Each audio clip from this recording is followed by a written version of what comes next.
Emmanuel Faux, Europe Nuit, autour du monde.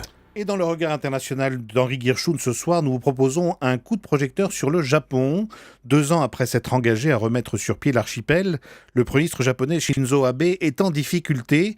La 3e puissance économique du monde est entrée en récession et il vient de convoquer des élections anticipées pour le mois de décembre.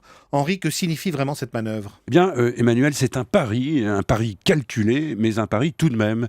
Shinzo Abe est un homme pressé pour qui rien ne va jamais assez vite.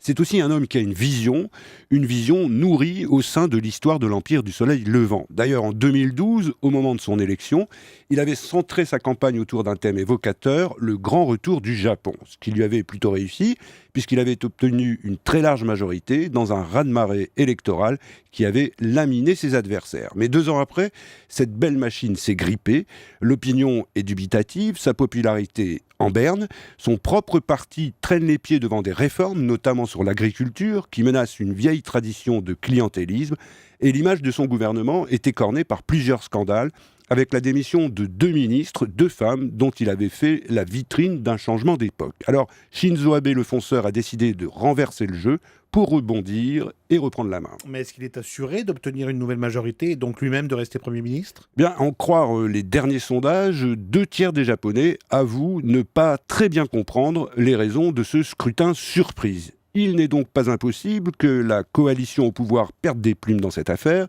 mais pas au point de perdre la majorité, car l'opposition est divisée, impuissante, à court d'idées, et elle n'est pas en mesure de présenter un projet d'alternance assez solide. C'est sur cette faiblesse que repose le calcul de Shinzo Abe, qui veut une nouvelle fois prendre le pays et la Chambre à l'abordage. Et s'il est réélu, faut-il s'attendre à un infléchissement de sa politique économique qui, disons-le, n'a pas produit les résultats espérés, Non, et c'est même tout le contraire. On peut s'en étonner, mais c'est ça aussi le Japon de Shinzo Abe.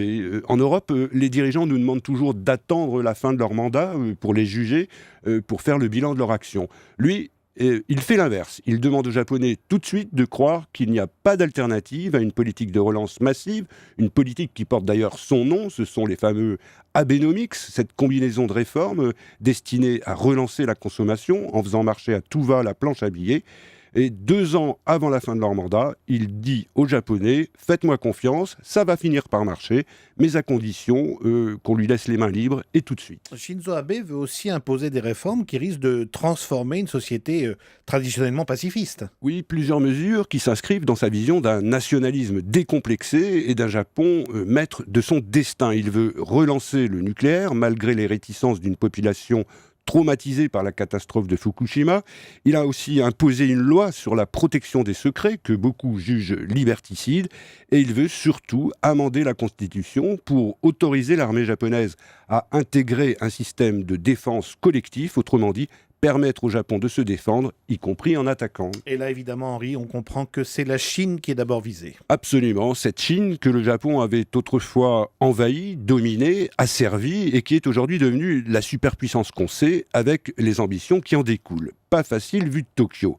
Après-guerre, le monde avait applaudi à la résurrection du Japon, à son intelligence, qui lui avait permis non seulement de digérer sa défaite, mais aussi de rebâtir, avec l'aide des vainqueurs américains, un grand pays moderne.